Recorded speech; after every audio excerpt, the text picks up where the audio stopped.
The night was heavy with the hum of I thought we traffic on had the something outskirts of special. Houston. Victoria I guess I Sterling was gripped the wrong. steering wheel of her old gray Lexus, her heart pounding louder than the horns around I her. thought we had something She wasn't special. supposed to be here, not in this I guess part I of the was city, wrong.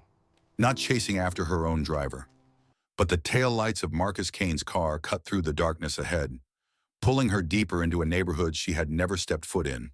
When his car finally stopped beside a broken wooden fence, Victoria parked a safe distance away, her breath caught in her throat.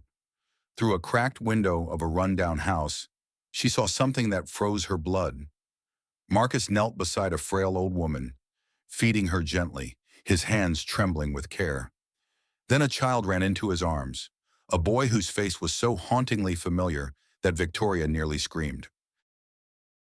The round cheeks, the sharp chin, the mischievous eyes. They were the same eyes as her late brother, Richard Sterling. Her hands shook as she whispered to herself, "Dear God, what has my driver been hiding from me?" The night bled into the restless city of Houston, neon lights flickering like restless spirits on the cracked pavement. Victoria Sterling gripped the steering wheel of her gray Lexus, every nerve on edge. Just hours ago, she had been the untouchable queen of her empire, head high, diamonds flashing, her name whispered with reverence in boardrooms. But now she was reduced to something she had never been before. A woman following her own driver like a thief in the night. The tail lights of Marcus Kane's black sedan glowed faintly ahead of her, weaving through streets that looked nothing like the polished avenues she called home. Gone were the spotless sidewalks of River Oaks. Instead, narrow alleys stretched out before her, lined with worn houses whose paint peeled like old scars. Street lamps flickered, casting shadows that seemed alive. The deeper she followed him, the further she sank into a world she had never entered. Her knuckles whitened around the steering wheel. Every honk of a passing car jolted her nerves. Sweat dampened her palms. Though the air conditioning blasted against her face, she whispered to herself, as if anchoring her courage, "Stay calm, Victoria. Don't let him see you. Not yet." Marcus drove with unnerving calmness. His posture behind the wheel was steady, his movements precise, betraying no rush or recklessness. He wasn't acting like a man with secrets, but Victoria knew better. She had built her empire by sniffing out lies, by reading the flicker of hesitation in a business rival's eyes. Marcus had that flicker. She had seen it too many times. The way his jaw clenched when she asked about his private life, the way he always disappeared the moment she stepped into her mansion, like a man escaping something or someone. Her best friend's voice echoed in her mind. Angela Moore had sat in her living room just a night ago, her sharp tone leaving no room for dismissal. "Victoria, loyalty is a currency in this city, and sometimes it runs out when you least expect it. Watch that driver. He's hiding something." At first, Victoria had laughed it off. She didn't like gossip, and she trusted Marcus precisely because he never indulged in it. He was quiet, respectful, and punctual to a fault. But then she noticed the little things. The quick way he vanished after work, the shadows under his eyes, the faint sadness he carried when he thought no one was looking. It was enough to disturb her sleep, enough to put her behind the wheel of her Lexus tonight, heart pounding, pride forgotten. The sedan ahead slowed and turned sharply into a side street. Victoria held her breath, easing her car to follow. The street was narrow, lined with chain-link fences and sagging porches. Stray dogs barked as the sedan pulled to a stop beside a broken wooden fence. Victoria parked 2 houses back, her engine low, lights off. Through her windshield, she watched Marcus step out. He was tall, broad-shouldered, his uniform shirt clinging to his frame. But gone was the composed driver she knew. Instead, he moved with urgency, clutching a plastic grocery bag in one hand. He looked around quickly, not suspiciously, but with the alertness of someone used to these streets, then pushed open the rusted gate of a small, crumbling house and disappeared inside. Victoria leaned forward, pressing her palm against the glass, her breath fogging it, Her pulse thundered. "What are you doing here, Marcus?" she whispered. For several minutes, she waited, the sounds of the night pressing against her car, children laughing faintly in the distance, the buzz of a faulty generator, the sharp bark of a dog. Then a dim light flickered to life inside the house. Through a cracked window covered by a worn curtain, shadows began to move. Victoria's breath hitched. She lowered her seat slightly, eyes straining. Marcus's tall silhouette crossed the room, bending over a wooden bed. Beside him, slumped against faded pillows, was a frail old woman. Her face was hollow, skin pale and loose, her body racked by a cough that shook her violently. Victoria blinked in disbelief. This wasn't what she had expected. No criminals, no gangsters, no shady meetings, just a sick old woman in a dying house. Marcus poured water into a chipped glass and held it to the woman's lips with a gentleness that made Victoria's chest tighten. He wiped her mouth carefully, then rummaged through the grocery bag, pulling out bread, fruit, and medicine. The old woman smiled faintly, her trembling hand brushing his arm as if to thank him. Victoria's throat tightened. She wasn't sure why. It was a scene that did not belong to the cold, distant man who drove her through skyscrapers and marble hallways. Then it happened. A boy burst into the room, his laughter spilling out into the night like sunlight breaking through clouds. He leapt onto Marcus, wrapping small arms around his neck. Marcus laughed softly, an unfamiliar, unguarded laugh that Victoria had never heard in 3 years of working with him. But it wasn't the laugh that froze her blood. It was the boy's face. Round cheeks, sharp chin, mischievous eyes. Victoria's hand flew to her mouth, stifling a cry. Her body trembled as though the ground beneath her had cracked open. She knew that face. She had seen it in photographs. She had seen it in her memories of childhood. The boy looked exactly like Richard Sterling, her late brother. "No," she whispered, her voice breaking. "God, no, it can't be." Her eyes blurred with tears, but she refused to look away. The boy clung to Marcus, his small voice carrying faintly through the broken window. "Papa, look what I found outside." He held up a moth cupped in his palms, his grin wide. "Papa!" Victoria's chest clenched so hard she gasped. Her driver, was being called father by a child who bore her brother's blood. She pressed her head against the steering wheel, trying to breathe, but every inhale was sharp, ragged.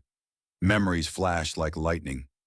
Richard's charming smile, his reckless nights, the whispers of scandals she had always defended him against.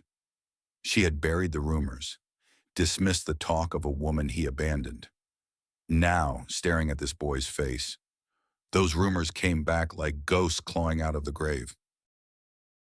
Her phone buzzed violently on the passenger seat, making her jump. Angela's name flashed across the screen. With shaking hands, Victoria silenced it. She couldn't speak. Not now. Not while her entire world was shattering outside a cracked window in a slum she had never set foot in before tonight. Her vision tunneled to the boy again. He had Richard's eyes that sparkled with mischief, that dared the world. She could almost hear her brother's voice echoing through time. And yet, here was this child, not in a mansion, not in the Sterling family estate, but in a broken house, clinging to a man paid to drive her cars. Her hand trembled as she whispered, "What have you done, Richard? What have you left behind?" For nearly an hour, she sat frozen, watching as Marcus fed the woman, played with the boy, tucked them both in as though they were his world. Every act of care tore at her insides. She should have been there. Her family should have been there. Not him. Not her driver. When the light inside finally dimmed, silence blanketed the street. Victoria's body ached from tension. She started her car quietly, her hands still trembling, and drove back through the night. But the city around her was a blur.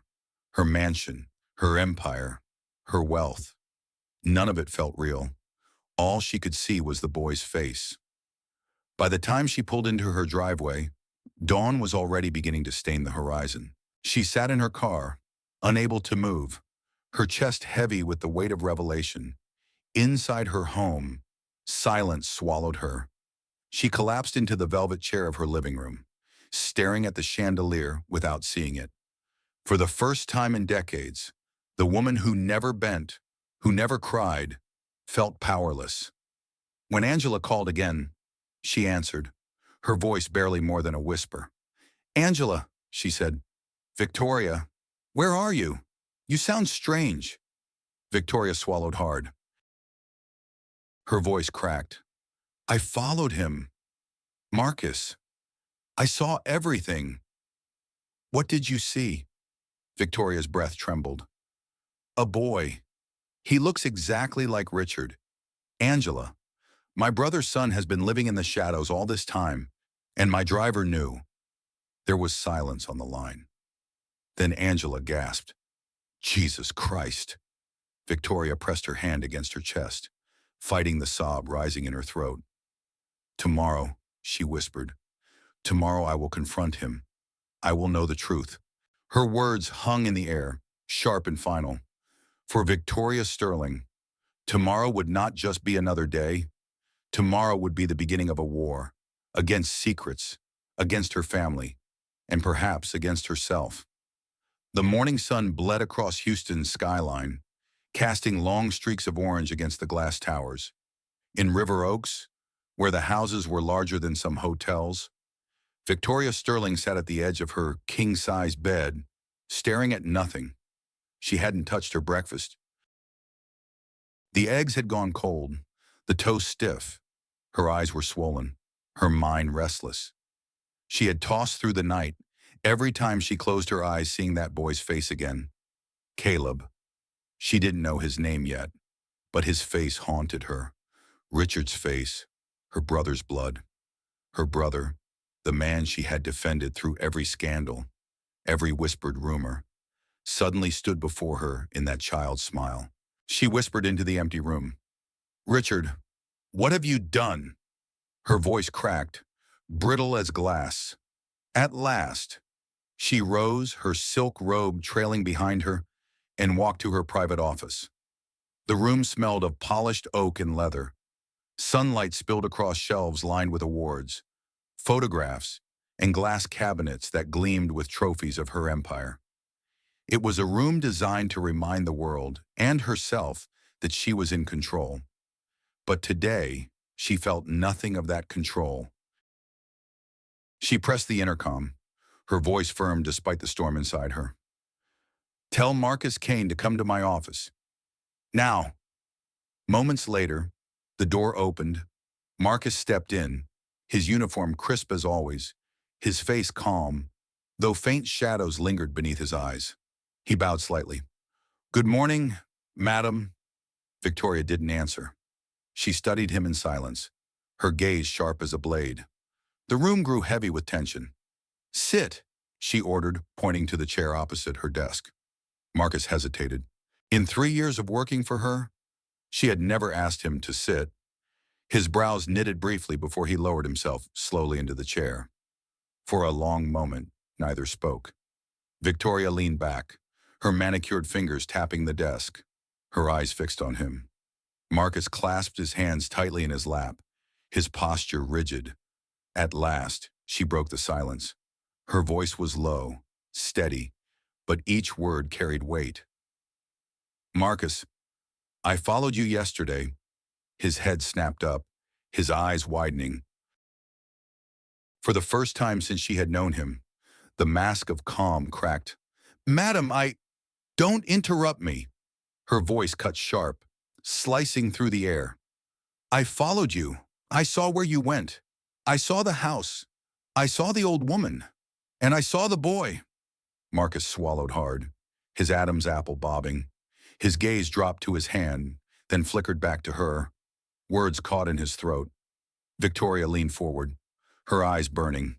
"Who are they? Answer me." Silence stretched. Marcus's lips parted, but nothing came. Her hands slammed down on the desk with a crack that echoed through the room. "Speak! Marcus!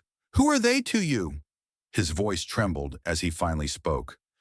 Madam, I didn't mean to hide it. I only wanted to protect them. Protect them? Victoria's voice rose, sharp and incredulous. From who? From me? He hesitated, his jaw tightening.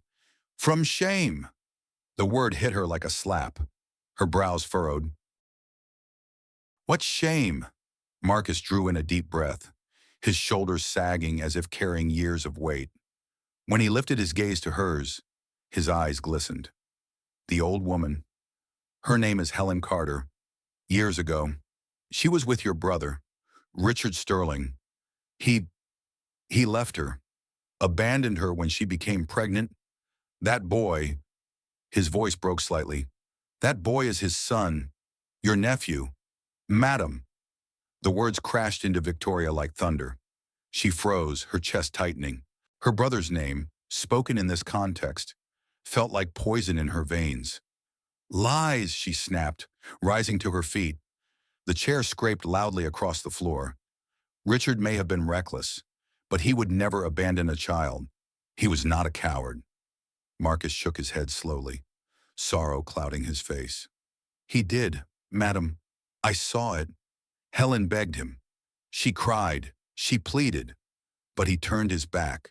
She carried the child alone.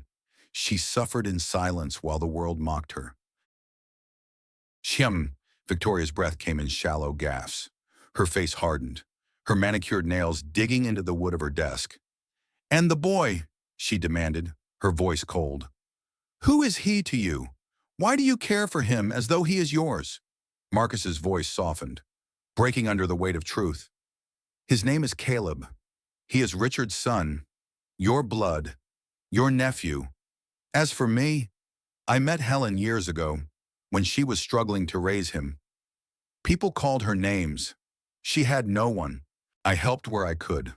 Food, money, sometimes medicine. Over time, Caleb grew close to me. He calls me father, but I never told him the truth. Victoria staggered back a step, her body trembling.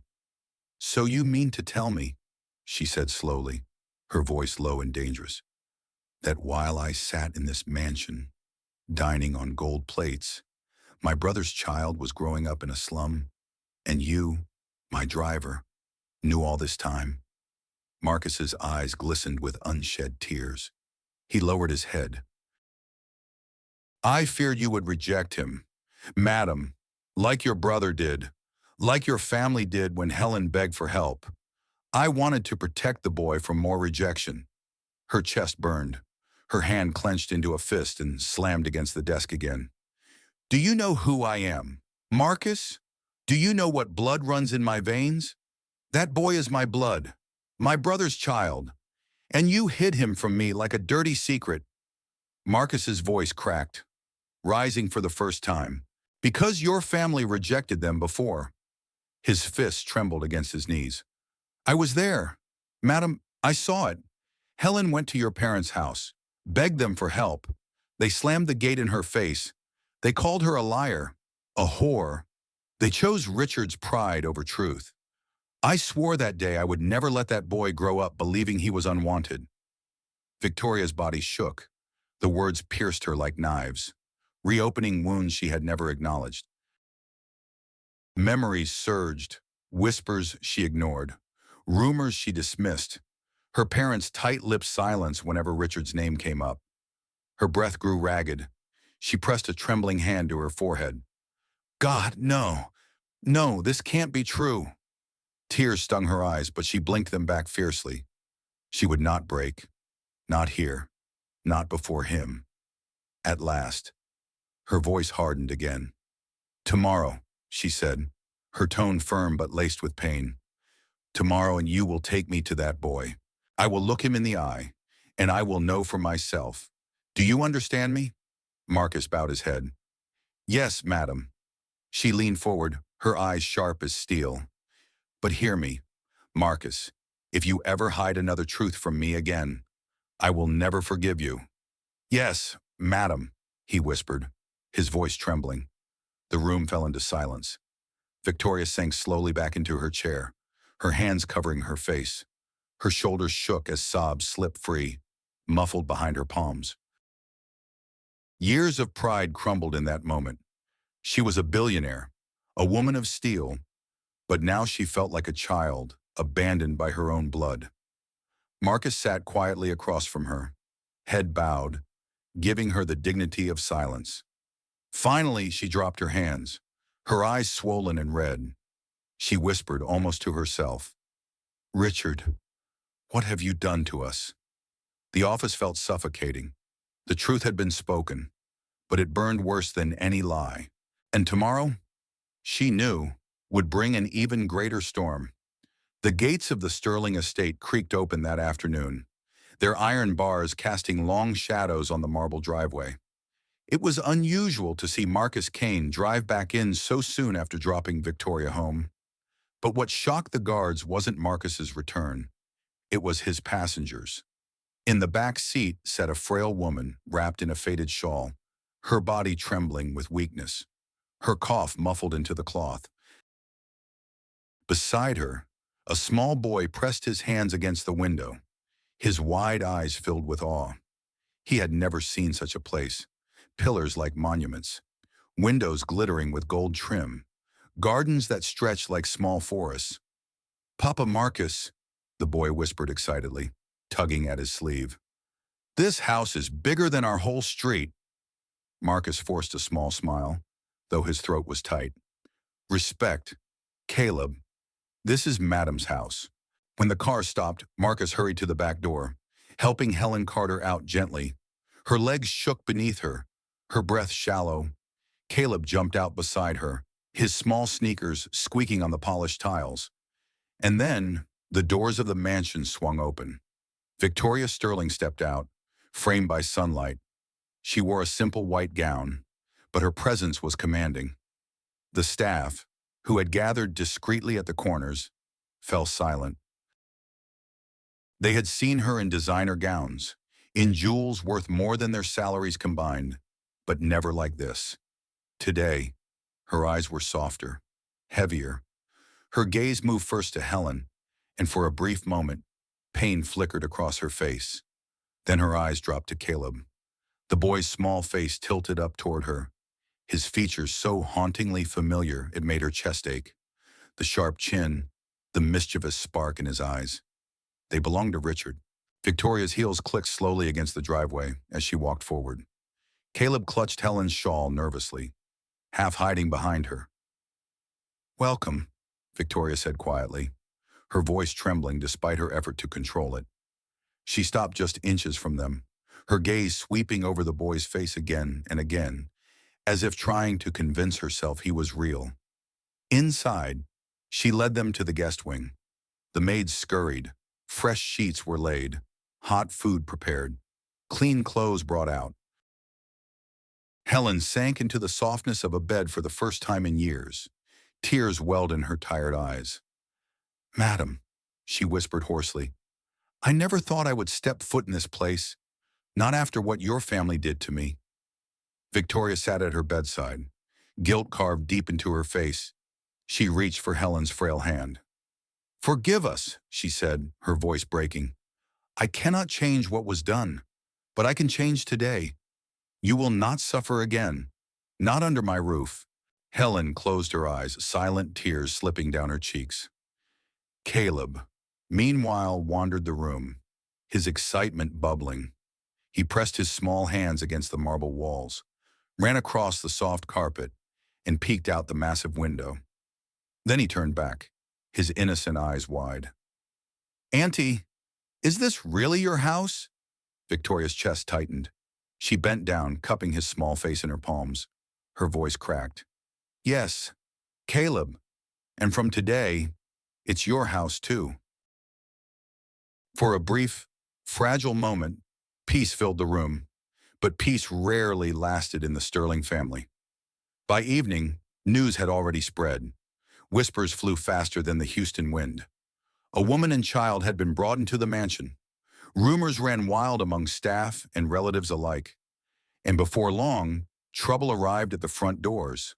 Melissa Sterling, Victoria's younger sister, stormed into the mansion, her heels striking the marble like gunshots. Her designer bag swung furiously at her side.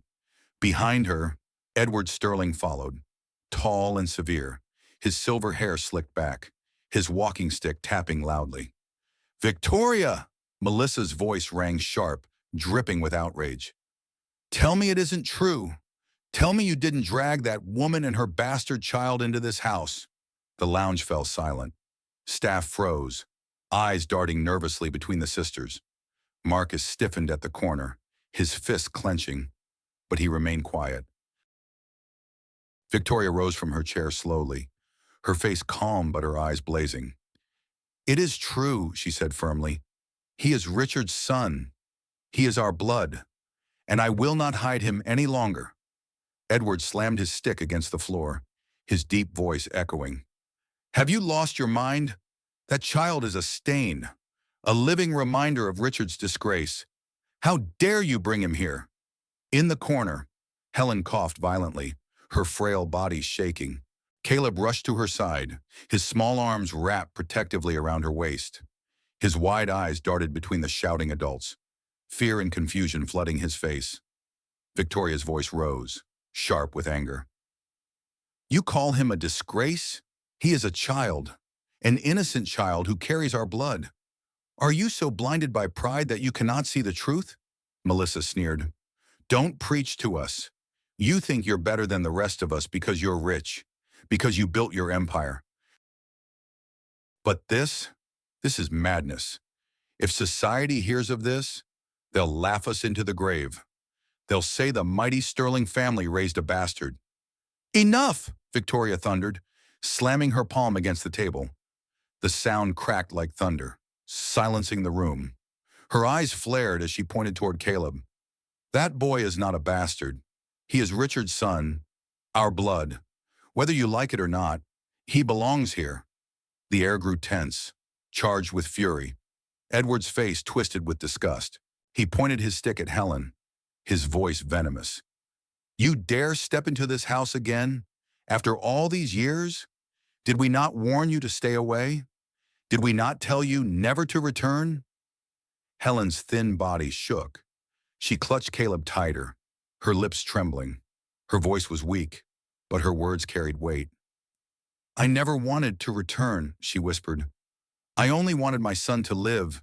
If not for Marcus, we would have died. I never wanted your wealth. I only wanted recognition. But you slammed the door in my face. You called me names. And now, you dare call me shameless?" Her words cut through the air like a blade. Silence blanketed the room. Then Melissa spat, her voice bitter. "Pack her out, Victoria.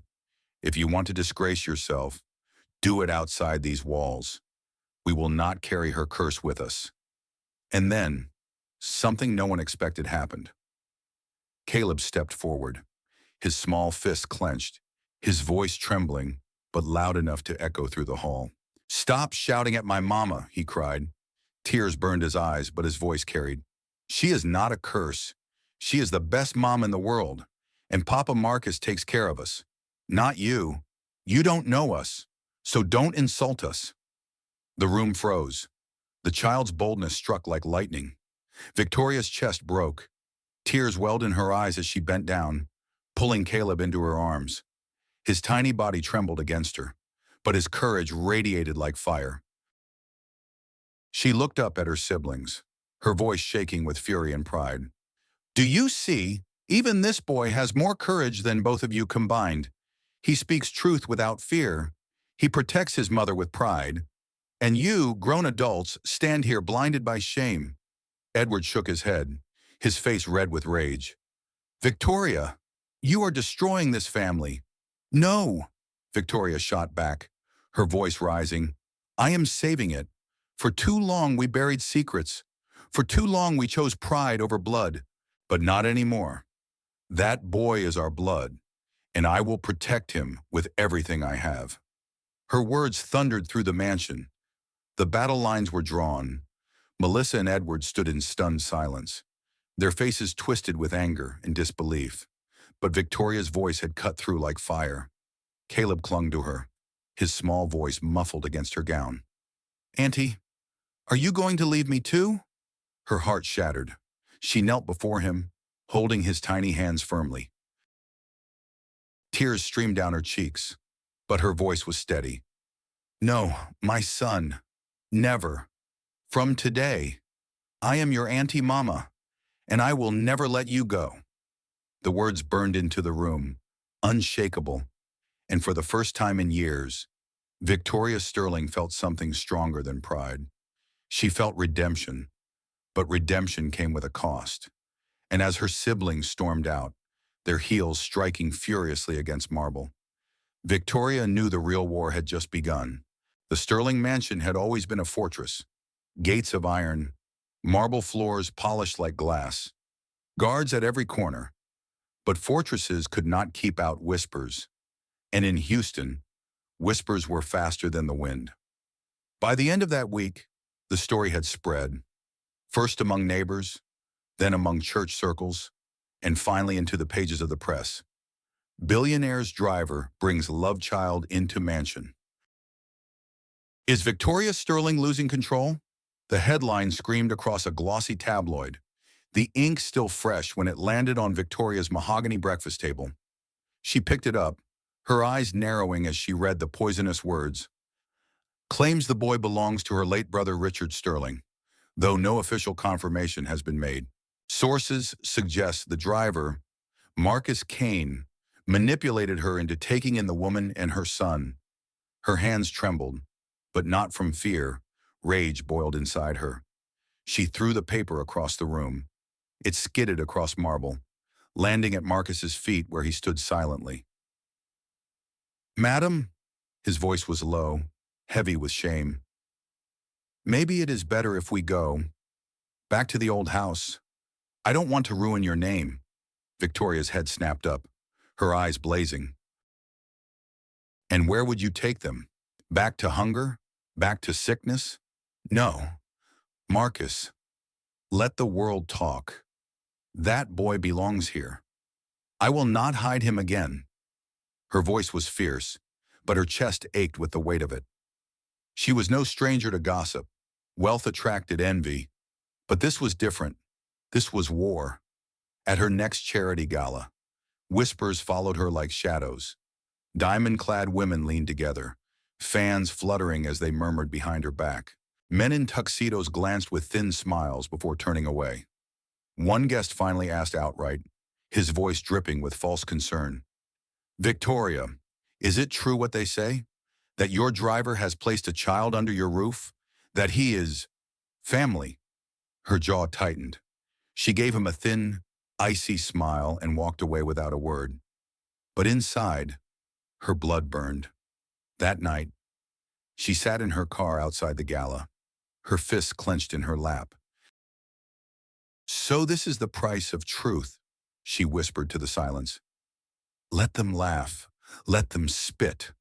I will pay it. At home, Caleb ran into her arms, shouting, Auntie Mama. He giggled as he wrapped his arms around her neck, his small face glowing with joy. She held him tightly, burying her tears in his hair. You don't know, my son, she whispered, how much war rages because of you? But you are worth it. Behind them, Helen Carter sat weakly in her bed, her eyes following the scene. She smiled faintly but coughed, her frail body shaking. Madam, she whispered later that night when Victoria came to sit by her bedside. Maybe it is too much. Maybe it is better to let things be.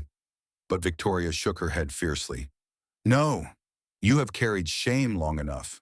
I will not let you carry it anymore. I will fight for him, even if the whole world turns against me. The weeks dragged on, each one harder than the last. The Sterling siblings sharpened their knives. Melissa spread rumors at luncheons. Edward whispered poison into the ears of old family allies. Business partners began to doubt Victoria's judgment. At Sunday service, even the church whispered. After the sermon, her pastor approached, his expression hesitant. Sister Sterling, he said gently, many are talking. They say you are staining your family name. Are you sure this is wise? Victoria's eyes filled with fire. Pastor, Tell me, is it unwise to take care of my brother's son? Is it unwise to give shelter to my own blood? If the church calls that unwise, then perhaps the church has forgotten love. The pastor lowered his head, unable to reply. At home, Marcus faced his own trials. Some staff mocked him openly now. One sneered, "We know your plan. Driver, you'll use that boy to climb into riches, but you'll fail." Marcus clenched his fist but said nothing. That night, Victoria noticed his silence. "What is it, Marcus?" she asked. He shook his head. "It doesn't matter. Tell me." Finally, he sighed. "They say I am using you, that I brought the boy to trick you." Victoria's face hardened. She leaned closer, her voice fierce. "Let them talk. I know the truth. I know your heart. That is enough for me." Her words broke him. Tears glistened in his eyes, but he bowed his head. Still, the storm pressed harder.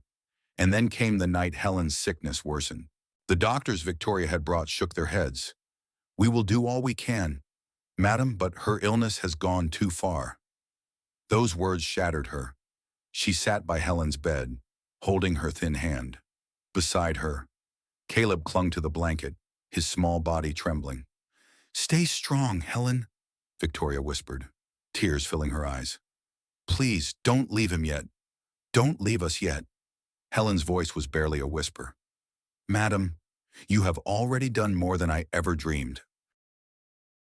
You gave me peace in my last days, but my time has come." She coughed, her body racked with pain. Promise me you will take care of him."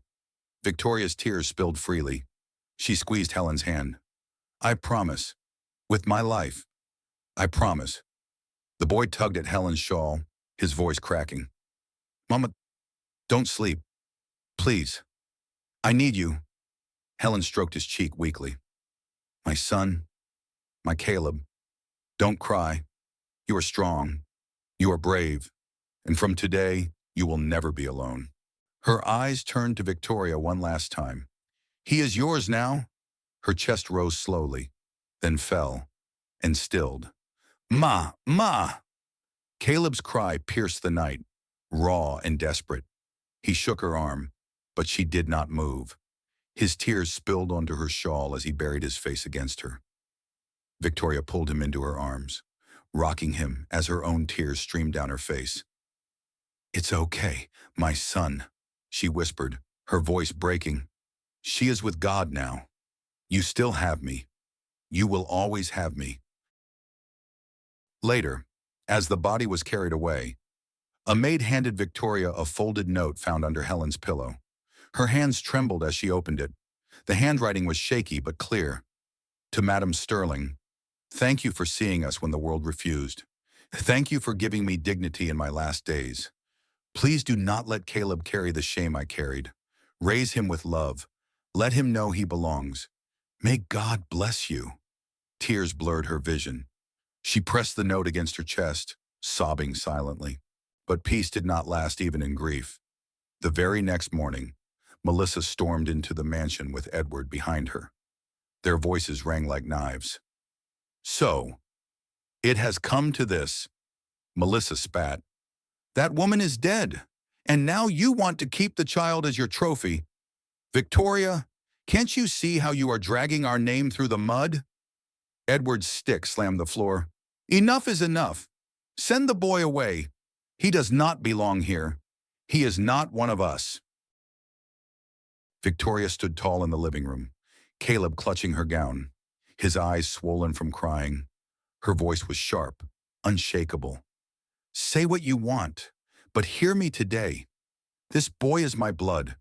He will not go back to the streets. He will not live in shame again.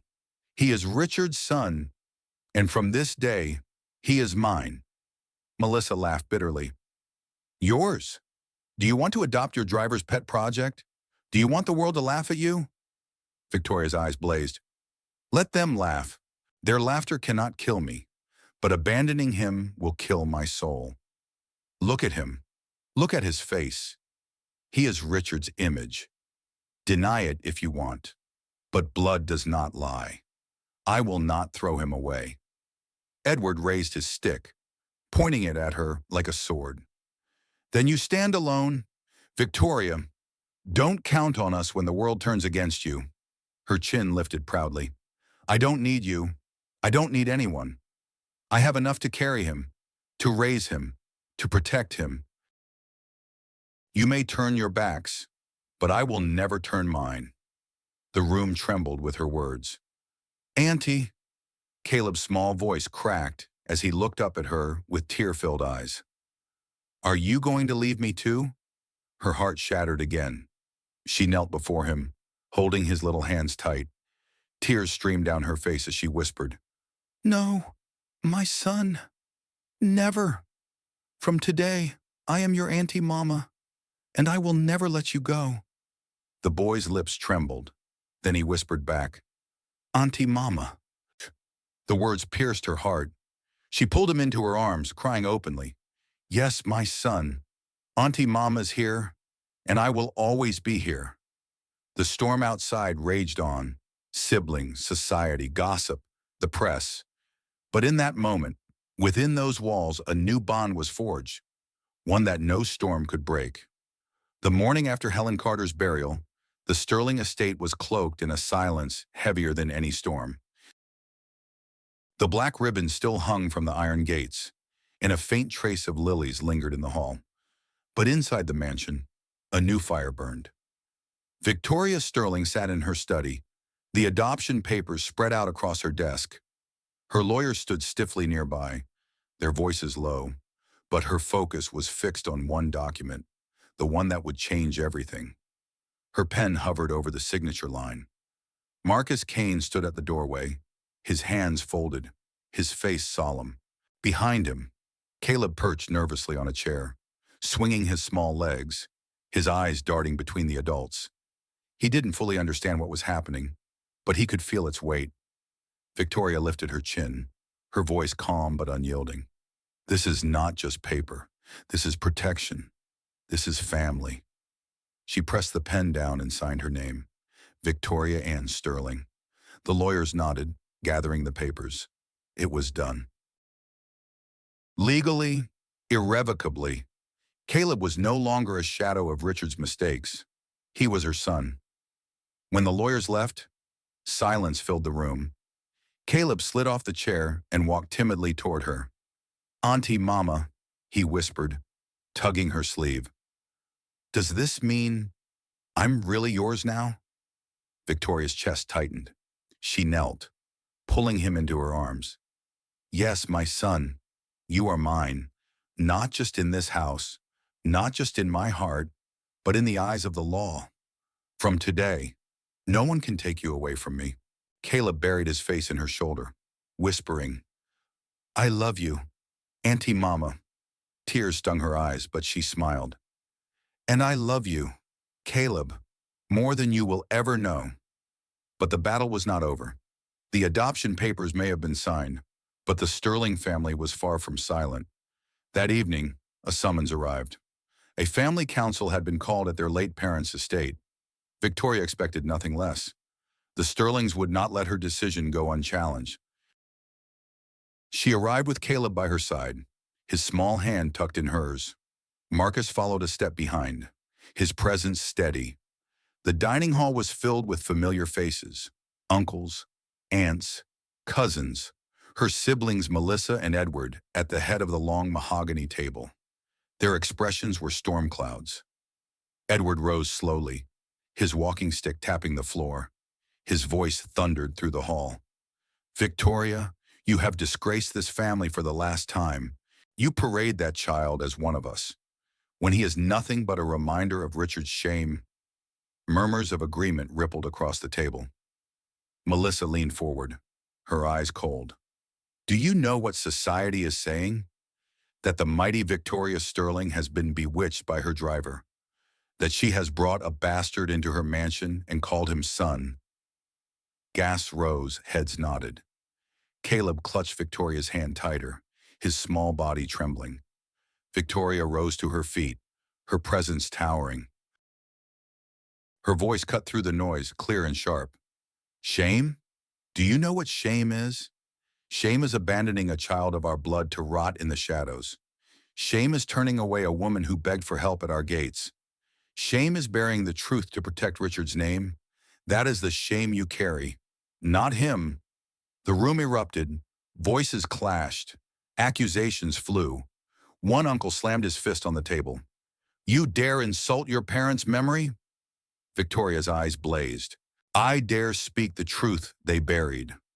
Richard is gone, but his son is alive. Alive. And standing here. Will you deny the blood in his face? Will you call him a lie when he carries Richard's very eyes? She pulled Caleb gently forward. The boy's small face tilted up, his eyes shining through tears. The resemblance was undeniable. Gasps echoed around the table. Some averted their eyes, ashamed. Others shook their heads stubbornly.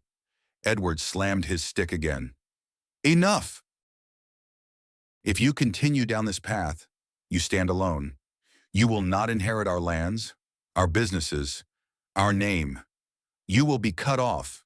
Victoria's lips curved into a cold, proud smile. Do what you must. I do not need your lands. I do not need your name. I built my empire without you, and I will protect this child without you. I would rather stand alone with truth than sit with all of you in lies. Her words silenced the hall. For a long moment, no one spoke. Caleb's small fingers gripped her hand tightly, his chest rising with courage he didn't know he had. At last, Edward's face hardened. So be it. He sat, his stick clattering against the table. Melissa hissed in anger. Victoria straightened, her voice steady. Come, Caleb, we are done here. She turned and walked out, her heels striking like drum beats of defiance, her son at her side. Marcus followed silently, pride burning in his eyes. Outside, the air was cool, the night quiet. Caleb looked up at her, fear lingering in his small voice. Auntie Mama, are we really all alone now? Victoria knelt, cupping his face. Her eyes glistened, but her voice was firm. No, my son, we are never alone. We have each other. And that is enough. She pulled him close, whispering into his hair. You will never walk alone again. Weeks later, a press conference was held. Cameras flashed as reporters crowded the hall. Rumors had swirled too long. Victoria had decided to speak openly. She stepped up to the podium, Caleb at her side.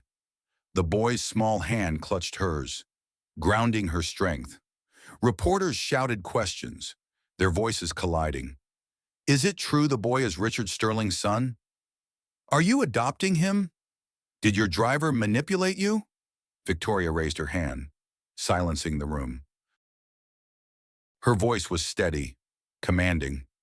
Yes, she said clearly. This boy is my nephew, Richard's son. Yes, I have adopted him as my own.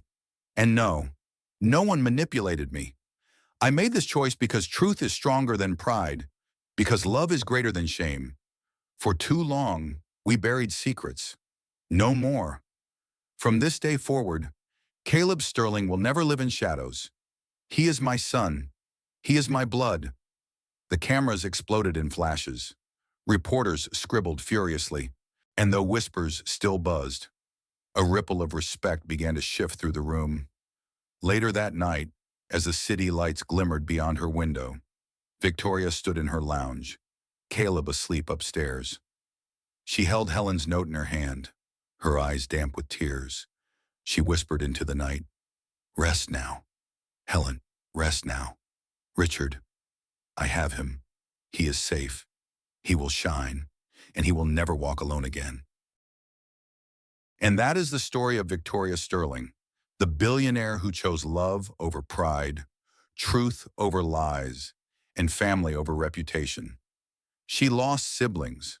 She lost status in the eyes of society, but she gained something greater, redemption. If this story moved you, don't forget to hit that like button. Share this video with someone who needs to hear it, and subscribe for more powerful stories like this one. Because sometimes the bravest thing you can do is stand for the truth, even when the whole world stands against you.